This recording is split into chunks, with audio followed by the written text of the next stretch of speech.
Georgina, she's with me in the house. Now, we have always joked that between you and I, we could write a book or five, right? I think we could definitely do a trilogy. So, what is one story that needs to be in that book? Oh my God, jump straight in there, Kelly. Um, I think the story, so my favourite wedding story is probably the most elaborate wedding that I have ever managed. Tell us It was, everything. it had everything. So we had one of the couple arriving by helicopter, while the other couple arrived on horseback, who Yes, was I then love horses. but at the same time, so you can imagine the stress of helicopters and horses at the same time. Were the horses And not scared of the helicopters? luckily, no. And then he was lifted from the horse by two male models who then escorted him into the ceremony. It was the most amazing arrival I've ever seen, like so out there.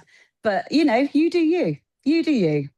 Love it. Love it. Okay, and there must be a story for the book when something's gone a little bit amiss, when something didn't quite stay on track, and it might have had nothing to do with you. Um, oh, there's been lots of them. It always happens, doesn't Yeah, it, and behind the sometimes the scenes? couple never even know that it happened behind the scenes, right? No, so the most nerve-wracking one, I think, was probably oh my God, my first ever. You remember your first solo wedding? You've Yeah. done your training, you've done your I didn't get shadowing. any training. No training, no shadowing. Here's Okay, five here weddings you this go. week. Yeah, Run a wedding. literally. So this is decades ago. My first ever solo wedding. I was prepped, I was ready. Beautiful wedding, beautiful venue, and they're entering the into the ceremony, and the mother of the groom trips up and knocks herself unconscious. Oh, ah! My first solo wedding, we No, had I'm surprised you didn't run for the hills and say, this business is not for me. luckily she was fine and she returned to the wedding for the evening, but there was air ambulances, there was, all as the party were entering the ceremony, so all eyes. Oh my um God. Makes me shake just thinking about it, but Oh hey. my So God. yeah, But she lived and the wedding went she's ahead. fine. Out of all the dramas I've faced, everyone stayed alive, which is nice to know. You That, know, I mean, I've honestly, seen that's it a all. better record than me. Oh no. Okay, so we've dealt with heart attacks and strokes and ambulances and fire engines and all the exciting I mean, things we'll that take the firemen though, won't we? That's a nice respite. I'm more excited by the fire engine. Oh I don't yeah, know you what it just want to is. drive it. I love a fire engine or an ambulance. I get very excited. Is it just the drama of it all? I think it's the drum, it's the power they have, they can rock up and save the day. It's not the men, it's the vehicle. Anyway, that's me. Okay, so Um, what's the so biggest myth that people believe about weddings? What do they get wrong? okay, What do they think it's like and it just isn't? it's the oh, you must be really quiet in the winter. What do you do? Hello? Yeah, it's that. It's the I only work for 6 months a year. Yes. Yeah. Gosh, And when I have say that. actually winter is my busiest time, that's my strategy, that's my planning, that's when everything comes together, because once January hits, you can't do anything other than sell weddings. Um, yeah, that's the biggest myth. Oh, and then it's all parties. Oh, you must go to so many parties. I used to love it when they would say, "Oh, do you actually get to go to the wedding?" And I'd be like, "No, I just sit at home and hope that it happens." Like, obviously Of I course we're go, there. but I'm not like there as a guest. Yeah, you're not there Oh my God. sipping champagne all afternoon. Yeah, I think that's the biggest myth, that it's all glamorous and fun and 6 months a year.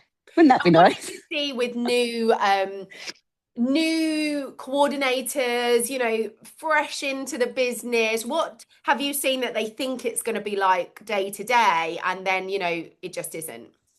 Yeah. So obviously planning a wedding, selling a wedding, running a venue is a lot of admin. It's a lot at your desk. It is not all show rounds. Well, it is a lot of show rounds, but you know what I mean? It is an office job Yeah. for majority of the time. And then you get to the weekend and then you're on show and it's the performance at the weekend. But it's yeah, I think that's the shock that it's how much of an office job it is day to day. I mean, it's never a Monday to Friday 9 to 5 doing the same thing every day. It's the opposite of that. But it's definitely that shock to the newbies, And training have them you up in had the newbies office. come into a team and then they've just been like, oh, I thought it was all bows and flowers and I can't do this?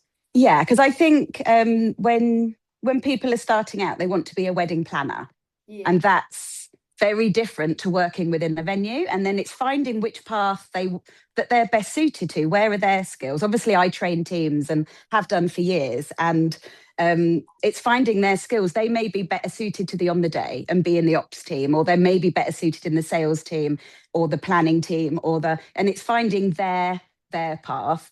And some do go off and set up on their own businesses, and that's the marvelous thing about this industry, that it's so entrepreneurial, that you can set up on your own and go and find your niche and run with it, and that's the dream, isn't it? But it's when they're new is finding their calling. And you're a venue girl like myself. And Yes. when these fresh-faced coordinators are coming in, I always see them say things like, oh, well, I don't have any experience. Like, what do you look for someone who's never done weddings but wants to come and work for you or with you at a venue? What are you looking for from them?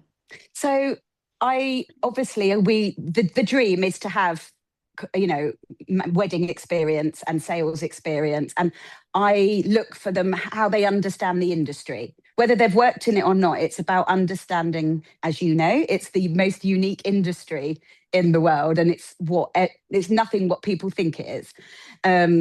And it's understanding the industry, but as personality, I look for it's more the person. It's a person that couples can relate to, that can trust. That so if they can sell themselves to me, and I am the pickiest person alive, if they can convince me that I trust them, it means a bride's going to trust them. They need to be warm and engaging and have that presence about them that is trustworthy and not salesy. And not including the venue you're at now, which we're going to talk about in a minute, but what has been your favorite venue in your past career? Oh, that's really hard. So I've worked with, I think we're at 17 venue teams now, just throw that in there. Can I just sip my coffee? Hang on. Yes. Oh my This goodness. is a morning filming, and just We just need let you coffee. know. Well, she says there's coffee in it, but we can't be sure. Trust me, I'm a wedding. Um, Trust me, I'm okay. a wedding professional.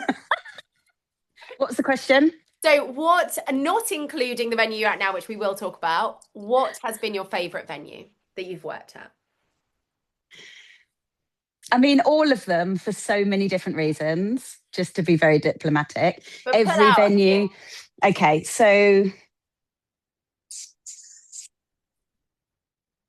it's really hard because it's not just hotels, it's not just barns. I've done the whole. I don't But think there's when a, you a look back across your career, what's one that stands out for positive reasons? Dibbins Oh, and why does that stand out? So Dibbins was part of Dean Park Estate that I managed. I actually took that position in COVID, which was a risky move. A risky move. So it's a historic private estate dating back to 1046 or something. The house, stunning, but everything happened outside. So everything was in marquees or teepees. So it's very bespoke, very high end. But we, during my years at the estate, we launched a brand new venue called Dibbins Wood. So there was 100-acre wood on the estate, just in the garden. Love And it. we designed a full bespoke teepee woodland venue with its own ceremony area, running water, toilets, everything, tracking, everything in the Mm. woods. And I design that venue from grassroots, literally grassroots, because it was a field, to, you know, award nominated venue by the time I left. And And so how did that's, that feel to be able to be in such like just not control, but part of it from the beginning? That's amazing. Not many of us get that chance. no, it was amazing. It was such an amazing experience. Very different going from a venue to an estate, going Yeah. from suits to wellies. It was very much that, you know, riding in tractors every day, which obviously I loved. I told you about my vehicle thing. She's got Any a real vehicle fetish, I people. have any chance to jump in the tractor, I'm in there. It's hilarious. But that's what day to day was like. It went from suits to wellies, you know, overnight. And I loved it, being on the ground, literally, you know, buying turf and planting wildflowers with the team and designing it all, but then running it from nothing to the most incredible high-end teepee weddings in the woods was just glorious. That must have Yeah, given you quite a lot of satisfaction to see that through. That. yeah. It took a lot to let that go, that one. Yeah, for It took a sure. lot because I still feel it's my baby, that one. And I still follow all my venues. I still speak to everyone at all the venues. And it's lovely when I talk to the TP company that does all the structures there. And they're saying, you know, we're getting more and more weddings there. And So good. it's just, honestly, it makes my It's the heart sing legacy that that it's carries on, still, right? It's yeah. the I legacy that never, carries on. I never leave a venue and say, I'm going there now, I don't care about it anymore. I Mm. still have such a passion for all my teams. And do you know what? It's so lovely. Some of my wedding coordinators from over the years, they still message me their results at the end of the month, you know, to say, I booked 8 weddings this month. I did, because they know I'm genuinely excited for Yeah, you're them. excited for them. And, you know, we've built up all that motivation over the years, and that they still want to tell me, I did it this month, I hit it. And And I how do love you that. motivate your teams? What's the way you do that? Because, you know, it's a hard thing in hospitality to motivate teams. We don't always have the biggest salaries to give them to motivate them that We way. definitely don't do it for the money. We ask them to work a lot of hours and weekends and everything else. So how are you motivating your teams and keeping them dedicated and up there with their energy? So I think anyone will say, if you work with me, I am energy. That's what I bring to any team. And it's not a case that I'm sitting at a desk telling people what to do. This is what we're doing. I'm on the floor with them and I lead through example.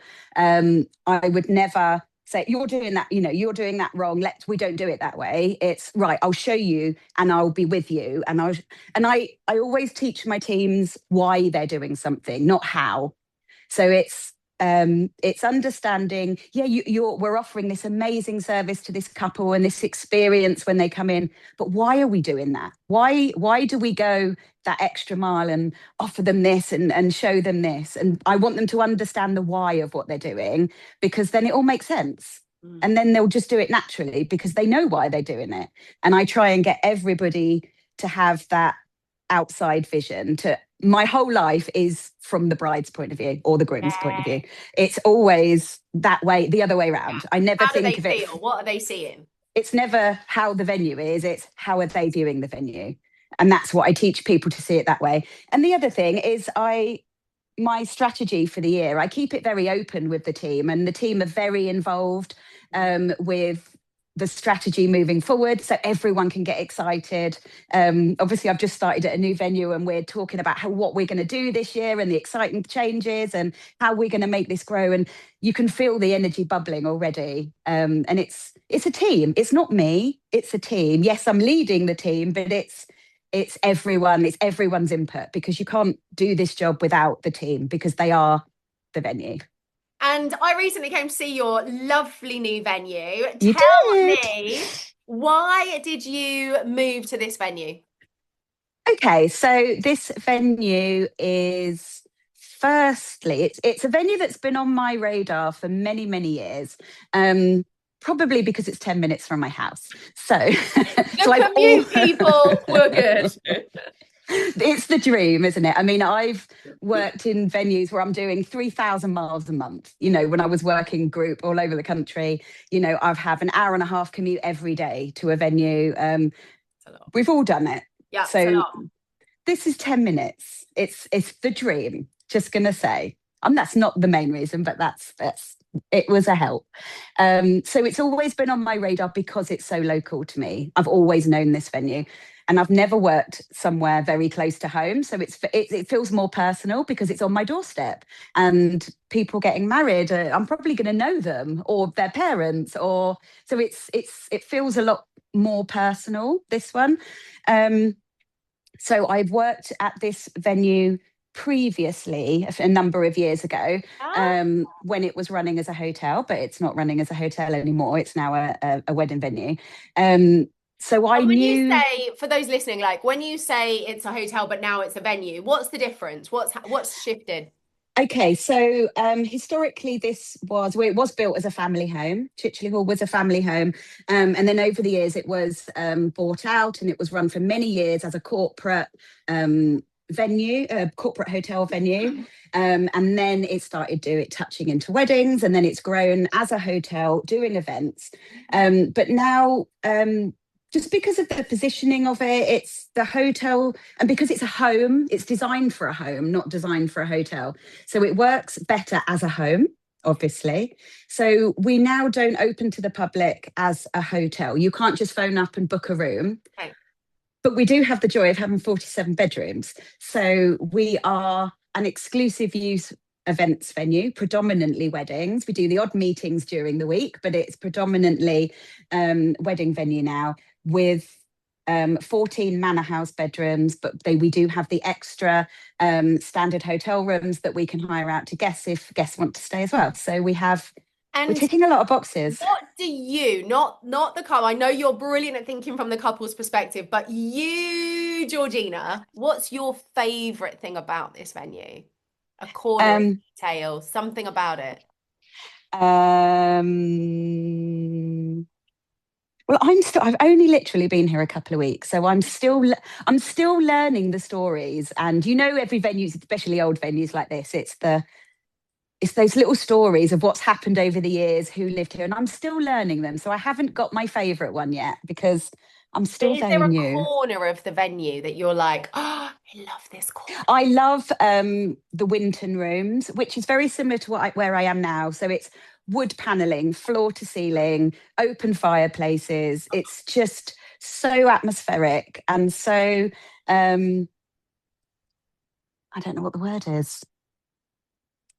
It just feels so opulent and rich, and it's just that all the wood. I just love it, and it's Mm. so different to the rest of the venue. So obviously, the main part of the venue is the manor staircase that runs down the centre of the manor, and couples enter the ceremony down the grand staircase, and it is stunning, and it's very light and open, and archways and marble, and very bright. But then this dark wooden panelled area is I just love it. And look, the reality is that every venue has challenges, right? When I worked at five-star hotels, there's always some challenges.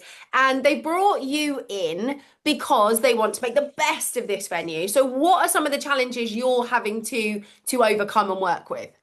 So obviously, personally, starting in January is probably not the most, not the easiest of time. We all know it's the busiest time for inquiries in January, and to hit the ground running in January is no mean feat. This is not for the faint-hearted to start on the 5th of Jan.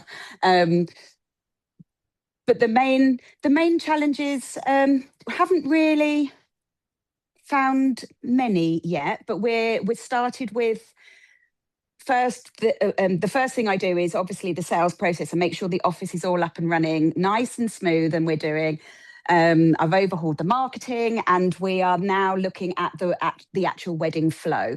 So the actual flow and the energy on the day and how that works, how we can improve that. It's so much to do in such a little time before the season starts again.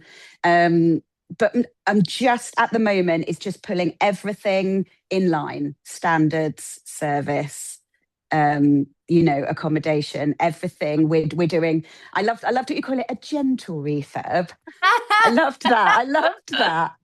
Well, you're So not overhauling the whole venue from scratch, but you are raising standards. That's what I saw when I came to absolutely, see you. absolutely. So from the beginning of January, right the way through until we hit the main season, we are reviewing, refreshing, um, amending, raising standards, definitely. So all the bedrooms, all the areas, all the great hall, everything is having a fresh lick of paint. All the wood has been varnished already, and that has made such a huge difference. And there is a lot of wood. There is a lot of wood. Bless them. And listen, Georgina, when people are coming into your venues, planners, suppliers, other wedding pros in whatever niche they're in, what's the fastest way for someone to lose your respect? Sorry, are we talking a supplier? Yeah, professional wedding professionals. What do they do that just makes you lose respect for them? So, so this is a real big thing for me. Okay. Uh, so Hold on to how your seats, people. um, everyone knows who I work with is my supplier base is my heartbeat. Mm, And oh, that was really poetic, wasn't it? I value my suppliers 100% as much as my team. They are my team. yeah, And working with my core suppliers at a venue is so important to me, and I treat them with the utmost respect, and it is a mutual collaboration. I will help them and promote them as much as they help and promote me, and we work together. And I work with suppliers that understand that, and in the nicest possible way. I want suppliers to want to work at yeah, this venue. I don't want them to go, oh God, I've got to work there today. So I will yeah, do everything in my power to make their experience at my venue the best and easiest for because they're working too, their day, as long as they make the experience for our team the best and the easiest they can for our venue. So it is an absolutely equal two-way street with suppliers. And once I've found my core team at each venue, that is the core team moving forward, and we become family. However, I think it's very evident when suppliers come into a venue that have lost the love for weddings and it's just a job. yeah. It's very evident. And I can't work with people that don't feel the love. I'm all about the love. Uh, um, and if people are coming and going, oh, I can't be bothered to do this open day today, I'll just chuck that there. Or you do, I'm not staying for the turnaround, you move it. Come on, it's a two-way street. We work Mhm. together. So I need people to give me the 100% that I give them. And I actually, at the moment, we are overhauling our recommended list here. I'm I was having lots of just gonna meetings. say, how do you handle that when you've decided that those people are no longer up to standard or are not So working the way you want them to? I always review my recommended supply list every year. At Mm, the end of every season, especially it goes alongside with ops. Who is there anyone that wasn't great? yeah, I that don't know wasn't how on to say board. this Yeah, that nicely. wasn't on Yeah, board with it. Yeah. yeah. Was anyone late? Did anyone leave a mess? Anyone that was difficult on the day that made our jobs harder, because our Yeah. jobs are hard enough without picking up from other people as well. Um, it's very few that get blacklisted. There's few, but obviously coming into a new venue, I have to respect the suppliers they have already, and I will always work a season with the suppliers that are here already, and then we'll review it at the end of the year. Um, but I'll also bring other. I've worked all around the country, so I've got suppliers in every area that I can call on. This is my home, so I know a lot of people in this area, which is lovely. So I've called in a few other suppliers. I've looked at photographers that have worked here this year, and I've looked at all their portfolios and what vibe do we want, what works well here, who's great on socials, because we want Yeah. to work with people that are shouting about us in the way we want to be shouted about, as well as vice Absolutely. That's versa. just smart marketing in today's world. Exactly. So at the moment, my week is filled up. I'm meeting with all our key suppliers this week, and I did a few last week. And we're building up to our first big showcase that's going to come in March, which will be all the key suppliers coming together for the first time. So it's a really, really big and important part of what I do, is building not just the team in house, but that wider team. and it's a part of the job I love. And if somebody you don't know a supplier, they've never been in your world or you've seen your work, and they come to you and they're like, I would like to work with you, I'd like to be a supplier. What gets your attention? So I get this all the time, obviously. I have emails every day. Hi, I'm a photographer. I make cakes. How can I be on your recommended list? Um, so I value my recommended list so highly that Mm. I will not recommend someone until I've worked with you. Because how can I? I can't recommend you until I know you're So how recommended. can they, so if you've never seen their work, Yeah. but we can't recommend them, how do you get to see their work so that you can recommend them? So I will, there's always opportunities to, especially with photographers and things that something to show, Mm. to bring their work to me or to send me their portfolios. Or obviously I get swamped by suppliers a lot. Yeah. It's hard, but as soon as they have a venue, a wedding booked with us. The suppliers generally let me know and say, I'm really excited. I've got this venue. I've got a wedding booked with you. We're really excited. Can I come and meet you before the wedding? Build that reputation with me. And you I like think so, that. That works for you. yeah, if we've got time, Yeah. once if it's just, we'd like to work with you, Yeah. but it's hard when they haven't got weddings. The one that The really thing I sticks out, used to hear all the time was, oh, can I come and have a coffee with you? And it used to drive me up the wall because I'm like, because you just don't have I time. don't have time, and you don't understand how many emails I get every day asking to have coffee with me. Yeah, And I'm not being a beep, but I just genuinely don't have yeah. time. We And I have to be see people tough. telling suppliers to do this. I literally see like trainers saying, oh, approach venues and ask if you can come in for a coffee chat. And I'm like, who is teaching this? Because Yeah, I venues don't don't have time. like it. Once my supplier list is done for the year, that's I won't be doing these meetings anymore. It's because I'm new Interesting. and You're doing it now. Yeah. I do it now because this is what I would do normally before With Christmas review. at the end of the system Yeah. at the end of the season with my review. But everything's a little bit out of sync this Sure. year because I started in January. So I'm doing everything very, very quickly. But yes, it is really hard to approach a venue. And I understand from a supplier's point of view, that's their bugbear. How do they, because we are the top of the food chain, aren't we? Everyone wants to get in at venues. But I have suppliers, offering to come in and do, headshots of the team for us, for a mutual collaboration. It's just offering something a little bit different. I'm not saying everyone give freebies.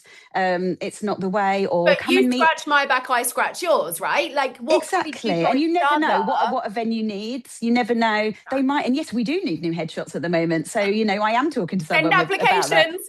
Yeah. Please don't everyone start emailing me about headshots now. I'll be regretting this chat. But it's I had one back, I don't know what venue it was, many many years ago. A venue, I know there was a local celebrant that really wanted to work with me and really wanted to work at the venue. And obviously I like you said, we get contacted a lot, and she finally got a wedding booked with us, and she rang me personally and said, I'd like to just come and just walk through the ceremony quickly. I don't want to take too much of your time. She came in, we had a 10-minute meeting. She then made like a 3-minute reel of how beautiful the venue was, posted it all over her socials, and we're now really good friends. And it's like 8 years later, and I recommend her at all my venues in this area. And she's back as a recommended at this venue. And it's building that rapport with someone and then going, okay, give me 10 minutes of your time. Let me show you what I can do for you. Mm, Um, and and obviously free marketing, we love that. what? And I think Uh, that often venues are Thank you, expected Nicola. to give these warm leads to suppliers like free of charge. When you're spending money on marketing, you've got a budget to drive your bookings and your leads, but then it's Exactly. expected, there's some expectation that you should just give those hot leads to suppliers for free, but And where they do nothing for it. and they Yeah. do nothing for you. That's why I was trying to Yeah. avoid saying it. I mean, And it's hard. It sounds like I'm just out for what I can get for free, but it's not, because I no, respect what they do so much. And having the right suppliers at the right venue is so important, yeah, to match the vibe, to match the level and the standards. And, if I have no qualms, if it's the wrong supplier and they don't behave, they're gone. Yeah, but that's okay. It's okay to have high standards, is it not? We have high standards for our weddings, like for our work of creating a wedding. Absolutely. So why is this not okay that we hold standards for all pieces of it, Yeah. right? Yeah. Right. I'm going to say something Go on now. now. Go on. Venues that charge people to be on their recommended supply list. Oh, let's talk about that topic. I love this Let's topic. talk about that. What are your Um, thoughts on this? I think you can tell by my face my thoughts on this. Or venues that take a commission on those recommended suppliers. I know a few very big venues that do this, that take a commission on the if their recommended suppliers take a booking, they pay 10% of their booking to Yeah. the venue. Now, this is a hangover from corporate, right? Because, although I've pretty much always been in weddings, when there have been those corporate people in my teams, that is very standard that you pay that 10% commission. Of And I think course, it's a very sometimes corporate thing. when you get the wrong general manager or the wrong sales director who don't understand how weddings work, they go, oh, well, we'll just do exactly the same for weddings. And we'll Yeah. just put that. And that's where I think that miscommunication, I don't know, what do you think? Well, I think it's not offering your recommended suppliers. You're offering a service to someone that can afford to pay you. It's Mm. also going to bump up the price to what they charge the couple. So a recommended supplier is then going to be charging more than they charge at a company where don't charge commission. And I just think it's obviously it's win-win for the venue, but I think it was during COVID, there was one supplier that outed a venue for charging. And it was big on social media. Obviously, we weren't doing a lot at the time, and So it we were went all it watching, eating yeah. our Do you popcorn. remember it? It went viral, and I mean the press, the bad press this venue got was just I don't know how they came back from it from a supplier point of view. But it made it very open what some venues are doing. And I had couples coming to me going, have you worked with these people or do you charge, And I was like, I would never charge to be on my recommended list because they're there because I personally recommend them. Like Every working with single them. one of these has worked here. And I would recommend them. I would book any of these if I was getting married again. You never know. Or my party. Like when I turned 40, I had loads of wedding suppliers at my party, but I booked my favourite wedding DJ and I booked my favourite this and my favourite that because I do recommend them. I Can hear you you. see I'm really passionate about this? I Sorry, I've love really gone off on this. one. I love this. Okay, so are you also as passionate as I am about chairs? Oh, yes. Can we talk about chairs? Should we talk about chairs? What do you love? What do you not love? So I love chair covers and There you banqueting. go. Liar. Okay, so there is, be very diplomatic. There's a market for everybody. Oh, sure. Everybody has different tastes. Everyone has different Mm. budgets. Every venue has different levels. Yeah.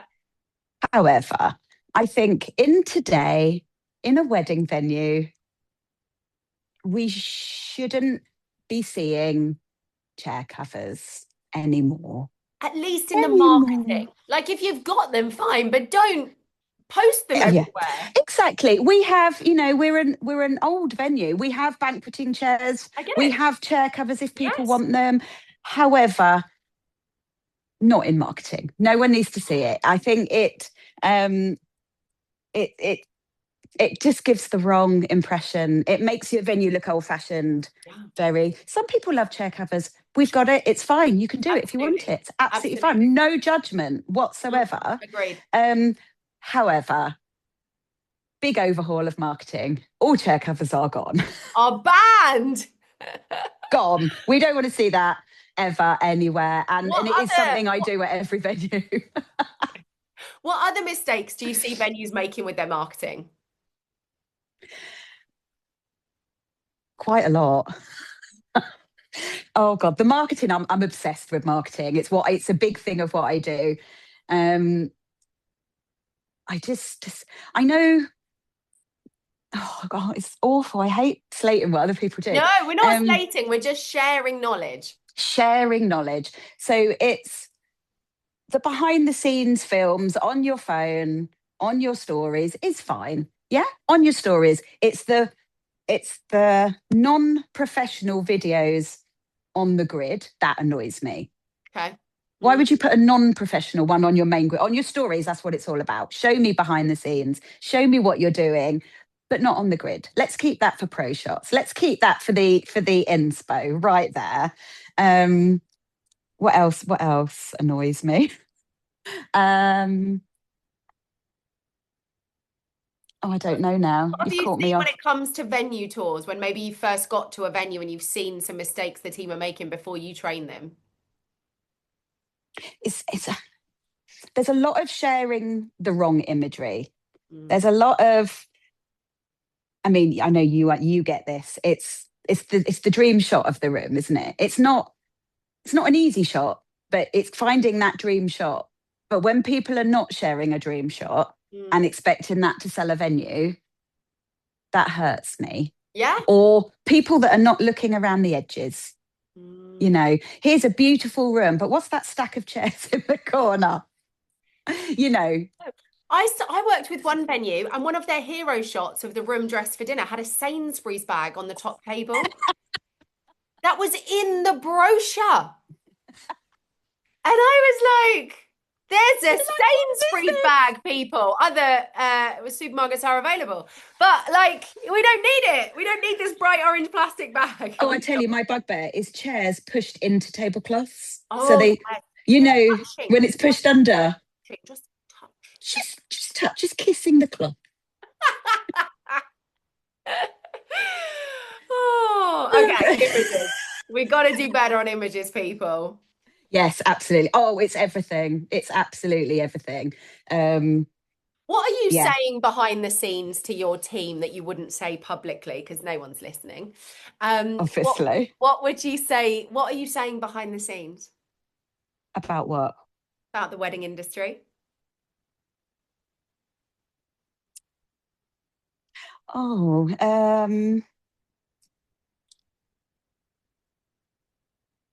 it's I don't know. It's really hard because I'm new to a venue, so I'm thinking what I'm saying to my team at the moment. It's so at the moment, it's not that what I wouldn't say out loud. It's obviously we're very Gen Z at the moment, and I'm teaching the team how to, the Gen Z way. This is the new Mm. thing of how we speak to Gen Z couples, how we market to Gen Z couples. But I think the thing we don't say out loud is that Gen Z couples, that obviously they shop very differently, but they need so much love. They need so much care. Yeah. They're very needy, very needy. But I'm loving this shift. I love the shift. You know, when it's obviously we've been in the industry a long time. We've seen a few shifts. 160 years. We're like the old girls now. I know. Um, We're like that woman on the Titanic when I was 75 years ago. we're like the loose women of the wedding industry. It's so true. But I still think I'm 24. That's the problem. That is the problem. But I do, it's a very young industry that we're in. Mhm. And I think we're very lucky to still be growing and Yeah. be as Is that relevant. luck, or is it because we stay on top of what the industry's doing, the market's doing, the And buyers that's, are doing? We educate ourselves, we educate others. That's not luck, because you could yeah, sit and grow dusty in the corner and not realize about the changes happening, right? yeah, It's it's exactly it. And that's the evolving. And I love that change. true. I Mm. remember, I don't know, 10 years ago when, oh, it was probably with you when it was like, oh, come on, let's all start doing face to camera and all of that.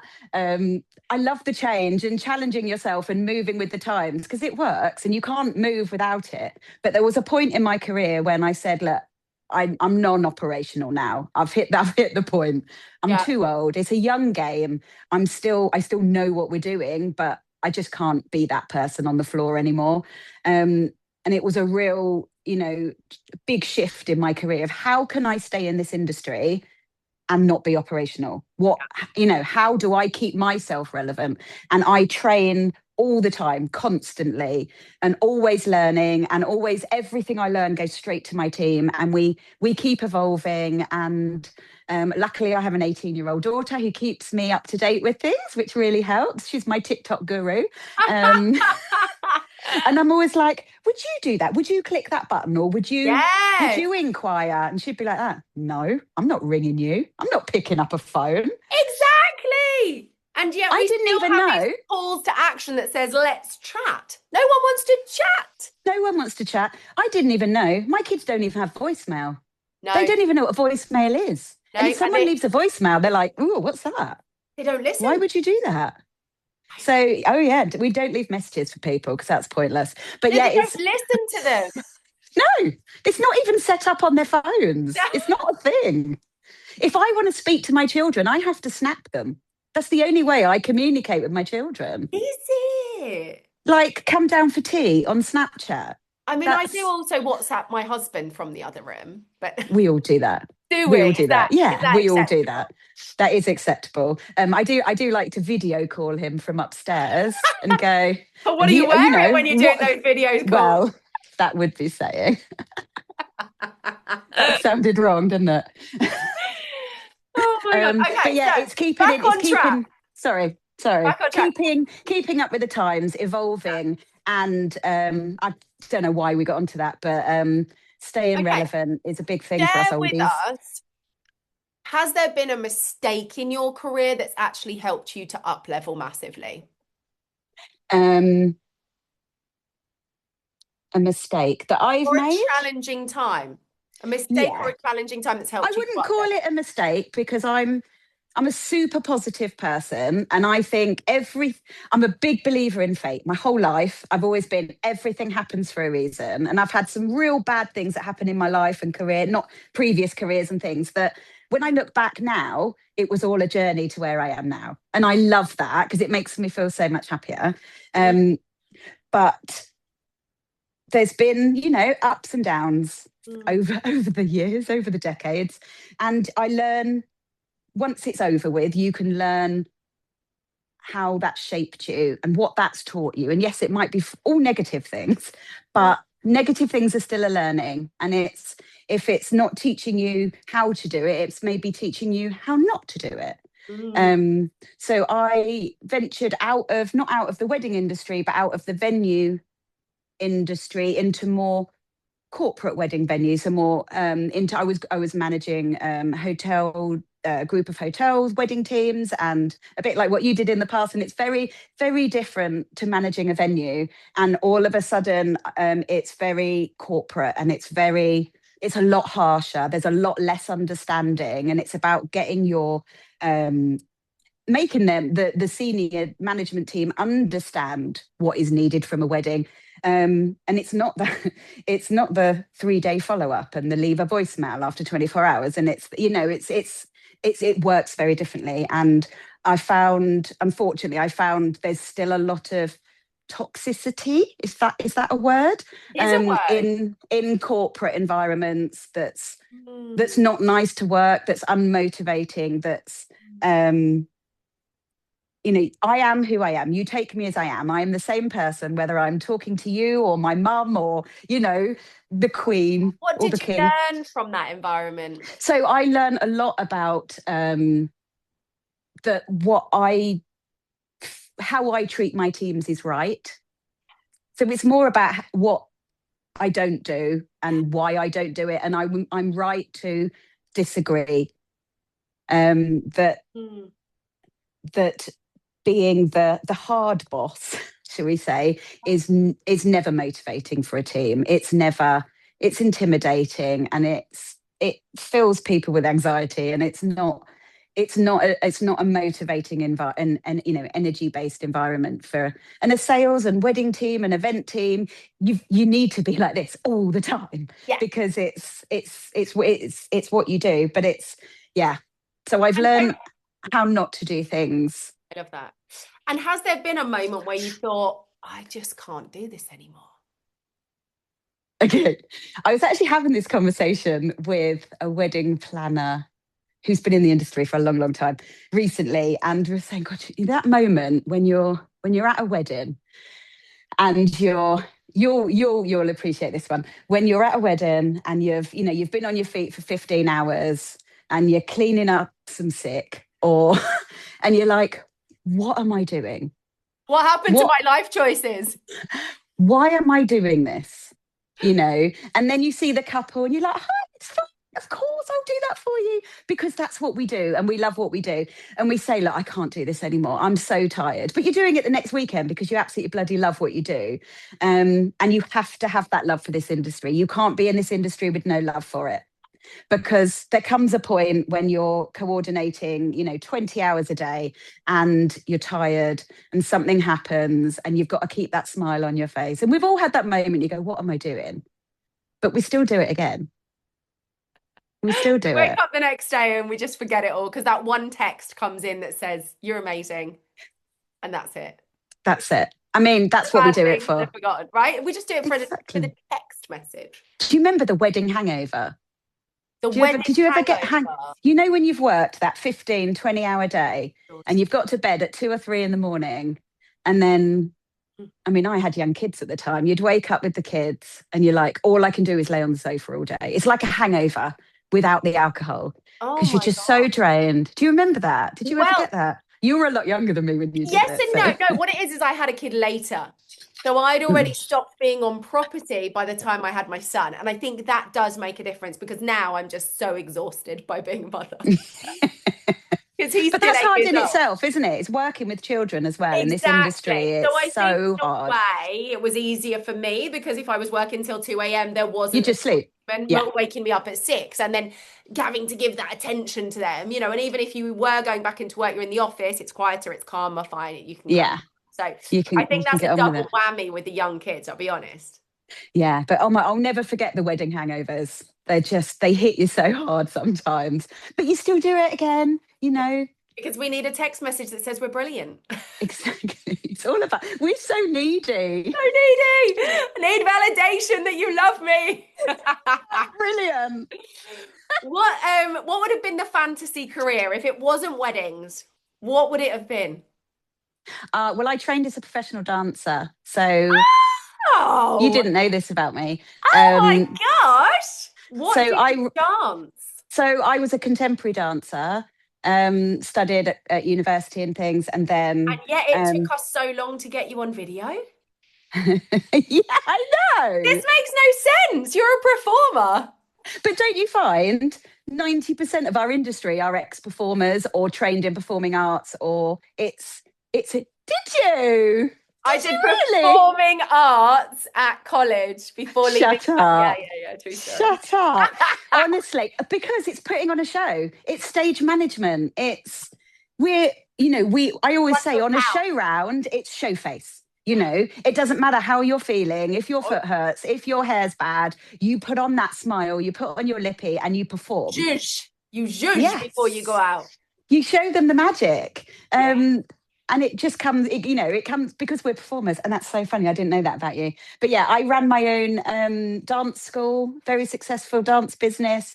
I set up an educational dance program for 2 to 5 year olds. And I was in schools and nurseries and classes. And this is where this is where I found weddings. So I had a very, very nasty accident and I was in a wheelchair in and out for a year. Oh my God. So I literally lost, my world stopped. I had to stop dancing. I couldn't work. I couldn't earn money. I couldn't do anything overnight. Oh my God.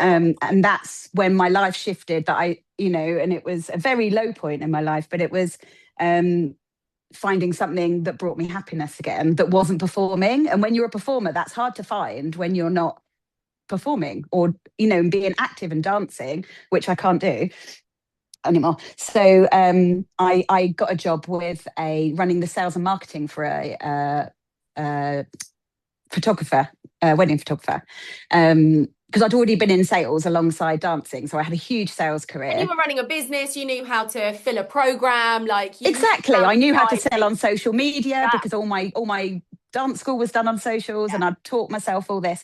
So I yeah. did that. And then that led to running the sales and design of exhibition stands at the National Wedding Show. And then I landed a job as an event manager, sales and event manager at one of the country's leading venues. And then the rest is history. Yeah, So if it wasn't weddings, it would have been. it would have been a dancer. Well, it was a It dancer. was. Sometimes. Wow. Yeah. But I found something that brings me just as much happiness and joy which I think I'm very lucky to have found at the time. You know, it's the whole looking back and seeing the journey of how I got where I am now.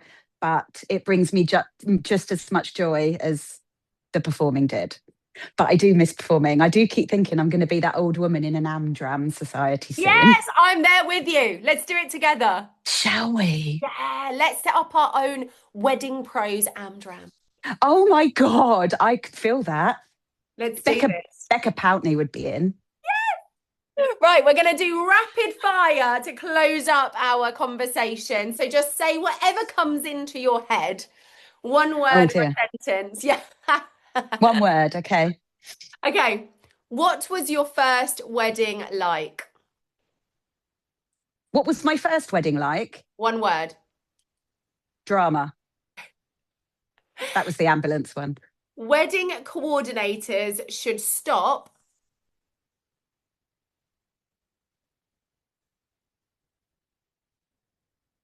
Overthinking. Ooh. If you can't handle blank, this industry isn't for you. Drunk people. People underestimate me because I talk too much. I'm most grateful for. My industry. Favorite part of a wedding day?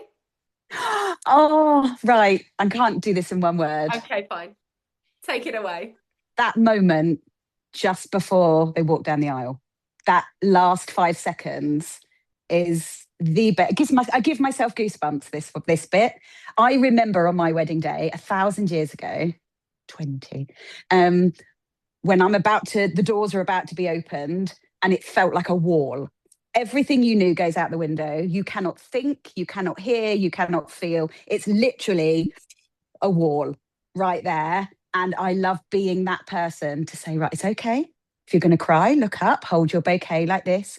Don't worry. I have got a really funny story about this, but I'm not going to say it now. I'll tell it to you privately because No, no, no, tell us. it's got very bad swear words in it, and I can't It's okay. possibly do We it. can deal with it. Come Okay, on. so we're just about to walk down the, not we, she is just about to walk down the aisle, and she stood there with her dad, and you could see she was physically, getting anxious, and it was hitting her. And we went through the whole, it's okay, breathe. We're not going to walk till you're ready. I'll show you how to walk, how to hold, how to stand, how to do everything. And she just looked at her dad and went, Dad, I'm sorry. She looked out the window and said lots of C words and F words very quickly in a line.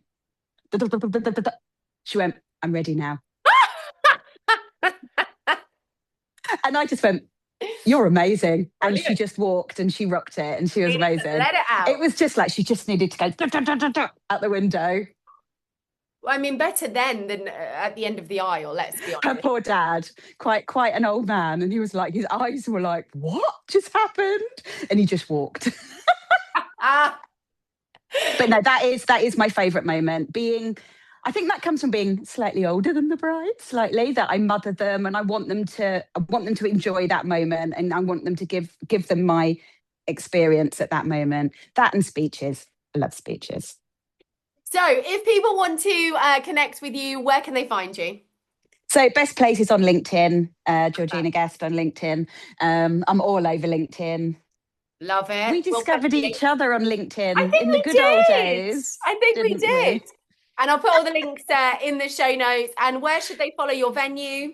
So Chicheley Hall, so it's Chicheley_Hall. We are a Mansion House historic venue in Buckinghamshire, out in the countryside, just outside Milton Keynes, just off the M1. Give you all the boring information. So Chicheley Hall on Instagram is the best place, or website. And yeah, you can find me on LinkedIn. I'm always there. Start sending her offers of headshots.